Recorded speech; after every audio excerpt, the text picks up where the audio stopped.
একই উপকরণগুলি দিয়ে ভিন্ন ভিন্ন উপায়ে রান্না করতে আমার বরাবরই ভালো লাগে। আজ আমি আপনাদেরকে দেখাবো কিভাবে আমি বোয়াল মাছ একটু ভিন্ন উপায়ে রান্না করলাম।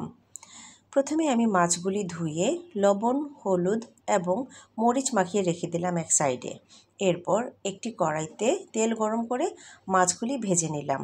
সাধারণত বোয়াল মাছ বা এই জাতীয় মাছ যাদের গায়ের চামড়াটা অনেক বেশি তৈলাক্ত তা আমি ভাজি না, কিন্তু আজ আমি বোয়াল মাছগুলি ভেজে নিলাম। এই মাছ যদি আপনারা ভেজে নেন তাহলে অবশ্যই সাবধানে ভাজবেন, কারণ প্রচুর তেল ছিটে। তো মাছগুলি লাল লাল করে ভেজে নেওয়ার পর একই তেলে আমি দিয়ে দিলাম কিছু পেঁয়াজ কুচি। পেঁয়াজগুলি যখন একটু নাড়াচাড়া দিলাম, তারপর এতে দিয়ে দিলাম দুটো শুকনো মরিচ এবং কিছু আস্ত জিরা। এই মশলা দেওয়া এবং এরপর এটা ভেজে গ্রাইন্ড করে নেবার মাধ্যমেই এই নতুনত্বটা আমি এই রান্নায় যোগ করেছি। এই সময় সেই কিছু তেল এর সাথেও দিয়ে দিতে হবে, পানি দেওয়ার কোনো প্রয়োজন নেই। সুন্দরভাবে এটা এমনিতেই গ্রাইন্ড হয়ে আসবে। দেখতে পাচ্ছেন খুব সুন্দরভাবে গ্রাইন্ড হয়ে গেছে। এরপর আমি আরেকটি হাঁড়ি চুলায় বসিয়ে দিয়ে দিলাম সয়াবিন তেল এবং কিছু পেঁয়াজ কুচি। পেঁয়াজটা লাল লাল করে ভাজা হওয়ার পর দিয়ে দিলাম 1 টেবিল চামচের মতো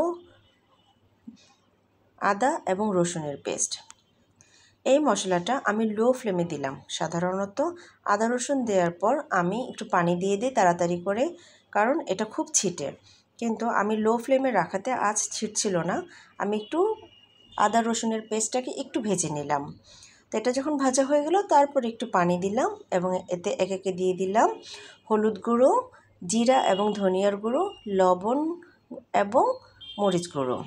এরপর এই মশলাটা ভালো করে কষিয়ে যখন তেল উঠে গেল, তাতে দিয়ে রাখলাম সেই আগের গ্রাইন্ড করা মশলাগুলি।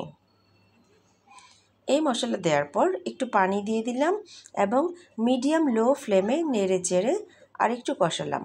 এরপর এতে দিয়ে দিলাম টমেটো পিউরি।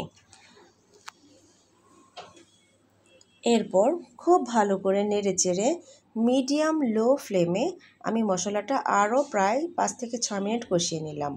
মশলা যখন কষানোর পর তেল উঠে গেল, এরপর আমি একে একে মাছের টুকরোগুলো বিছিয়ে দিলাম।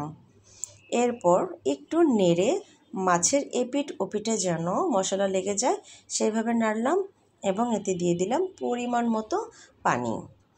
যেহেতু মাছটা ভেজে নিয়েছি তাই খুব বেশি পানির প্রয়োজন নেই, অল্প পানি দিলাম এবং ঢেকে রান্না করলাম মিডিয়াম আঁচে।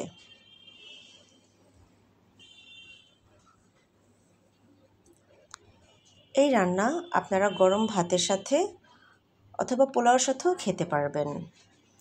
আমি একটু পরপর ঢাকনা খুলে দেখে নিচ্ছিলাম যে কেমন হচ্ছে। এরপর লবণ চেটে দেখলাম যে লবণ ঠিক আছে। এরপর এতে দিয়ে দিলাম কয়েক টুকরো কাঁচামরিচ।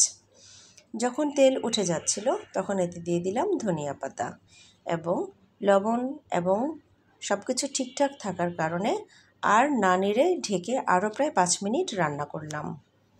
এই হচ্ছে আমার রান্নার একেবারে শেষের ধাপ। দেখতেই পাচ্ছেন রং যেমন সুন্দর এসেছে রান্নার, তেমনি আমি যেমনটি চেয়েছি তেমনটি হয়েছে। আপনারা যে কোনো মাছ এভাবেই ভুনে নিতে পারবেন।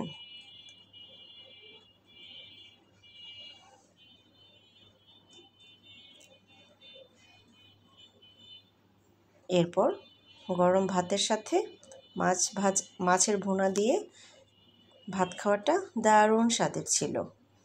আপনারা অবশ্যই এভাবে একবার ট্রাই করবেন। ধন্যবাদ।